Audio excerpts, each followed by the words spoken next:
Mesdames et messieurs, bonsoir et bienvenue dans cette nouvelle édition de votre journal de 22 heures. Voici tout de suite les titres de l'actualité de ce vendredi 18 octobre.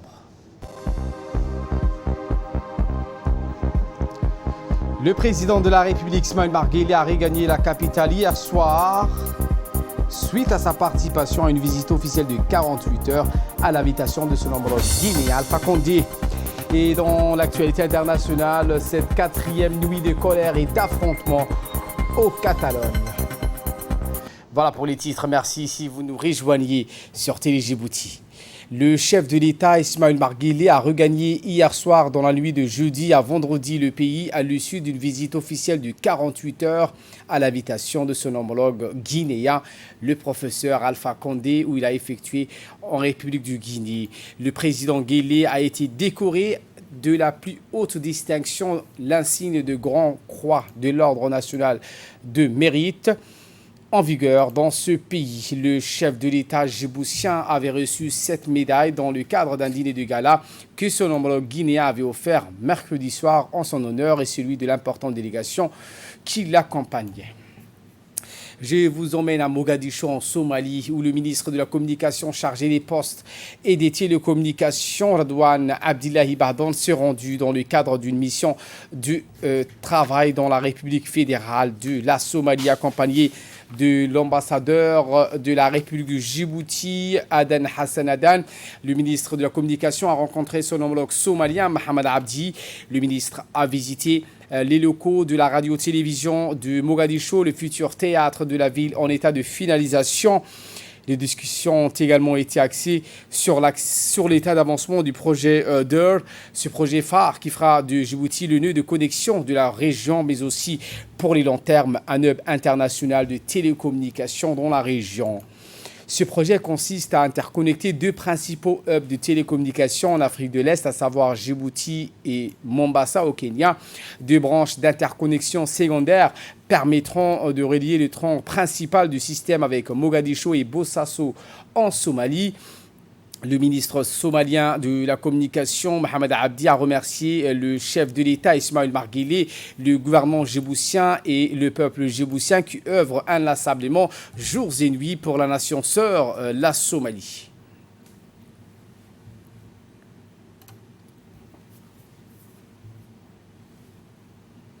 Prenant la parole à son tour, le ministre djiboutien de la Communication chargé des postes et des télécommunications, Redouane Abdillahi, a remercié le ministre somalien pour son accueil chaleureux qui lui a été réservé depuis son arrivée. Il a aussi réitéré sa disponibilité à rehausser le niveau de coopération entre les deux départements ministériels dans le domaine de la télécommunication. Retour à Djibouti avec cette formation sur la stratégie de communication et d'orientation organisée par l'INAP. En effet, l'objectif de cette formation s'inscrit dans la politique générale du ministère du Travail chargé de la réforme de l'administration, d'amorcer une gouvernance administrative plus accessible à la population. Cette formation donc implique notamment plusieurs secteurs sectoriels dans l'optique de garantir le rapprochement entre l'administration et les administrés. Et dernièrement, il a été question d'un document officiel d'engagement qui permettra de garantir aux usagers une prestation de services de qualité et cela avec des délais donc donnés et tout en préservant un accueil de qualité à la population djiboutienne. Comme vous le savez, les usagers se plaignent et disent chaque fois les ministères ne nous accueillent pas. Donc, on vous demande, je pense que vous avez tiré des profits durant ces 3 jours, donc on vous demande à ce que vous avancez dans le terrain et vous menez votre implantation au niveau de la hiérarchie. Écoutons à présent le secrétaire général du ministère du Travail, Abdallah Mohamed. L'administration doit être à l'écoute et tendre la main aux citoyens. Pour ce faire, nous devons rapidement progresser dans le processus d'implantation des standards de service, port de badge, aménagement d'espaces d'accueil et d'orientation, imposer la célérité dans le traitement des requêtes qui nous sont soumises et afin de fournir un service public de proximité. J'espère que cette formation vous sera utile pour proposer des mesures d'amélioration pour vos services. Je remercie les directeurs de l'INAP qui a organisé cette formation ainsi que son équipe et aux formateurs qui ont animé ces 3 jours d'ateliers de formation.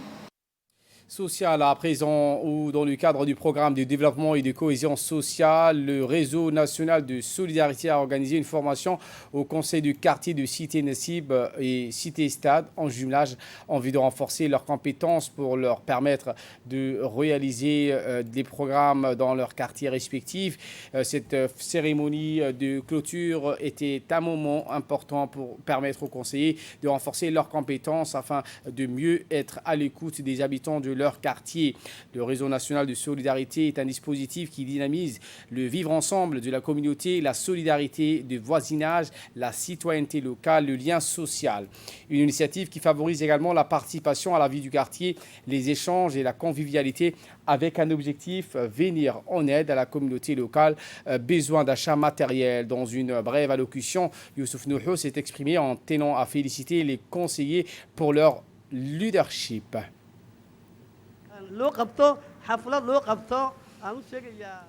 Pour sa part, la secrétaire générale du ministère des Affaires sociales a dans son allocution souligné que c'est toujours la communauté locale qui initie le premier pas pour une solidarité solide.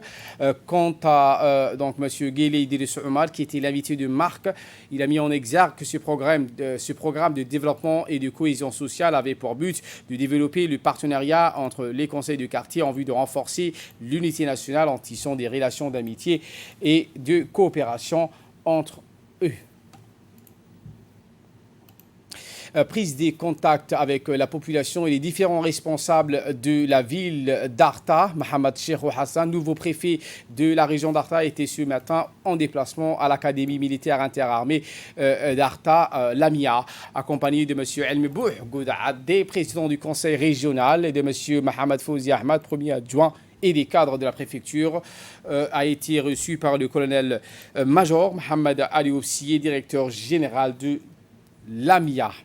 Le préfet a passé en revue un piquet d'honneur, puis a été présenté au cadre supérieur de l'AMIA. Par la suite, le préfet et sa délégation ont assisté à un exposé sur l'académie présenté par le colonel Mohamed Moumin Abdi, commandant en second et directeur des études. Ensuite, cette délégation a effectué une visite guidée des installations principales de l'école.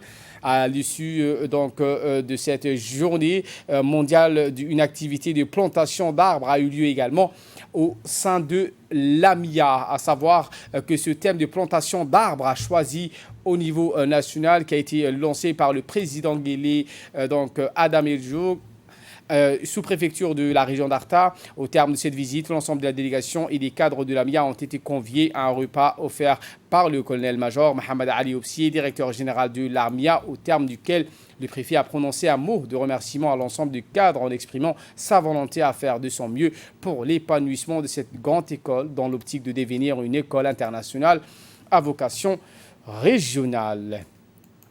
L'Agence nationale des personnes handicapées, l'ANPH, a signé une convention de partenariat avec la société Djibah Seafood Company.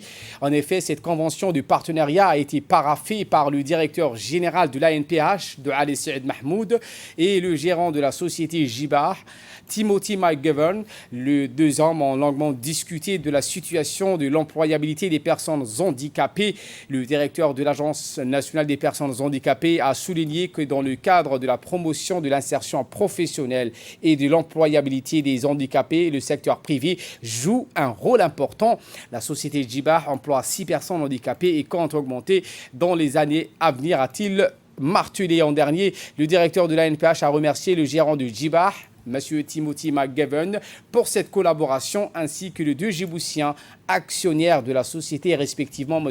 Eleye Issogoudi et Mme Khadija Ibrahim Idriss.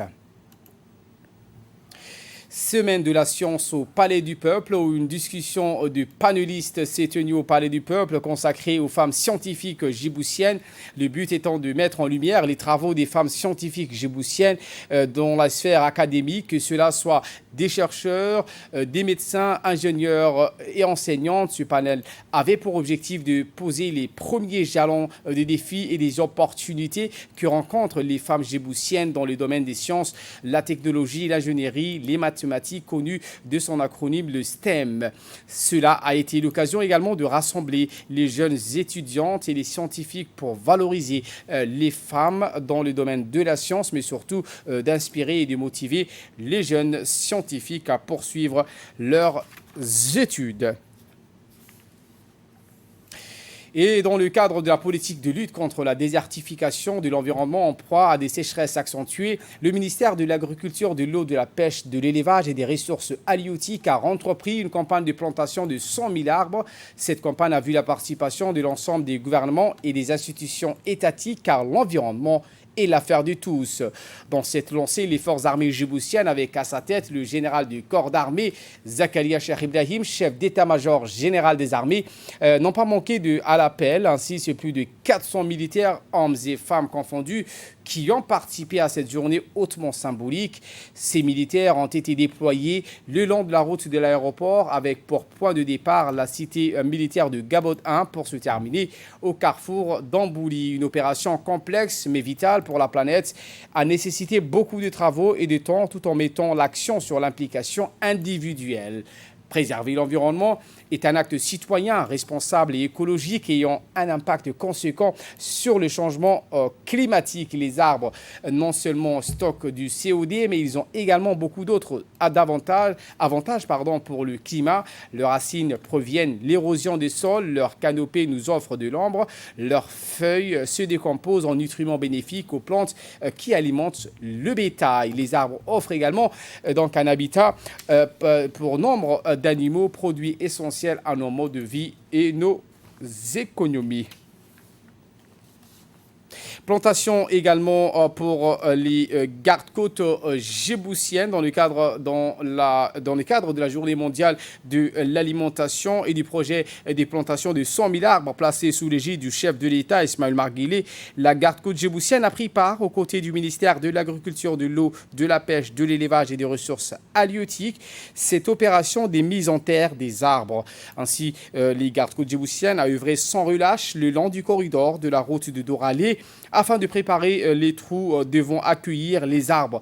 La garde-côte djiboutienne a pu de ce fait prendre pleinement part lors de cette journée mondiale de l'alimentation avec la participation des autorités civiles.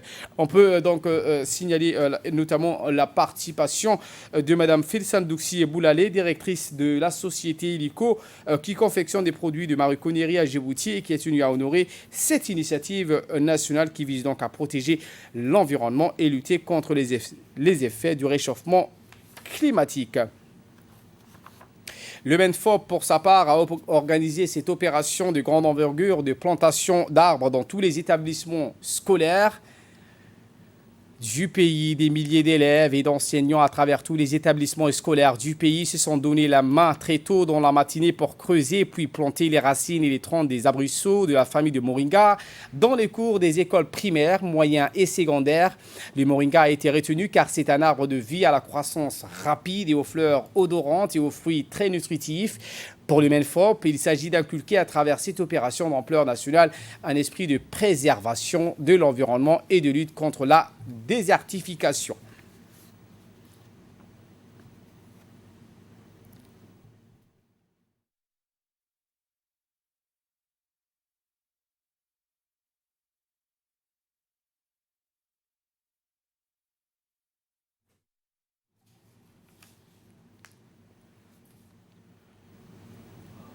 Et cette fois, c'est la gendarmerie, de la gendarmerie, où sous l'égide de son premier magistrat, Ismaël Marguilé, notre pays a célébré le 16 octobre dernier, dans la matinée, la journée mondiale de l'alimentation. C'est dans cette optique que le haut commandement de la gendarmerie, avec à sa tête le colonel Zakaria Hassan Adan, chef d'état-major de la gendarmerie nationale, a voulu répondre à la politique du chef de l'État pour la protection de l'environnement face au phénomène du changement climatique planétaire. Ainsi, Tôt le matin, le colonel Zakaria Hassan Adan, les officiers, sous-officiers et militaires du rang ont pris part aux activités de plantation d'une centaine d'arbres sur le long du corridor de la route nationale 1, la RNA, notamment à l'entrée du centre d'instruction Cheikh Moussa à PK23 en direction du centre-ville. Ainsi, le colonel Zakaria Hassan Adan a encouragé ses personnels de poursuivre ces opérations de plantation d'arbres. Et voilà qu'il nous ramène de parler de cette prise de contact du préfet de la région de Dikil, Adan Dalal Moussa, qui s'est rendu dans la localité de Daoudaouia. À son arrivée, le préfet de la région de l'Unité et sa délégation ont eu donc à visiter l'école primaire de cette localité pour s'imprégner des visu de son état de fonctionnement. En marge de cette visite de proximité, le préfet de la région de l'Unité s'est entretenu avec les chefs coutumiers et sages de cette localité qui ont fourni un bref aperçu sur les lacunes et les difficultés persistantes dans l'alimentation, l'eau, l'élevage et la santé. Le préfet Adan Dalal Moussa dans son intervention appelé les chefs coutumiers à consolider la paix, la sécurité et à assurer donc de soumettre leurs doléances au gouvernement pour y remédier dans le plus bref délai. Et de là, nous passons en nouvelles du monde. Je vous le dis en titre, 4e nuit de colère et d'affrontement en Catalogne. Une fois de plus, Barcelone a été le théâtre des protestations contre l'emprisonnement des 12 dirigeants séparatistes catalans. Des groupes de manifestants violents ont incendié des conteneurs, des magasins et construit des barricades. Certains se sont également adonnés à des pillages. La tension a atteint son paroxysme lorsqu'un groupe de partisans d'extrême droite a tenté d'approcher les manifestants, obligeant la police régionale à intervenir. Pour le gouvernement espagnol, ces épisodes de violence vécus cette semaine ne sont pas suffisamment graves pour prendre le contrôle direct de la police de la région, comme l'exigent les partis de droite. Accord de Brexit, tout le monde n'est pas d'accord. Si côté européen, c'est l'optimisme qui prime, côté britannique, le scepticisme était de mise. Donc ce week-end, à peine le nouvel accord de Brexit annoncé, le travailliste Jeremy Corbyn a appelé les députés britanniques à rejeter le texte, même des approbations de la part des libéraux démocrates qui veulent toujours une nouvelle consultation populaire. Hostiles au Brexit, les indépendantistes écossais, forts de 35 députés au Parlement, ont immédiatement dit qu'ils voteraient contre le Brexit.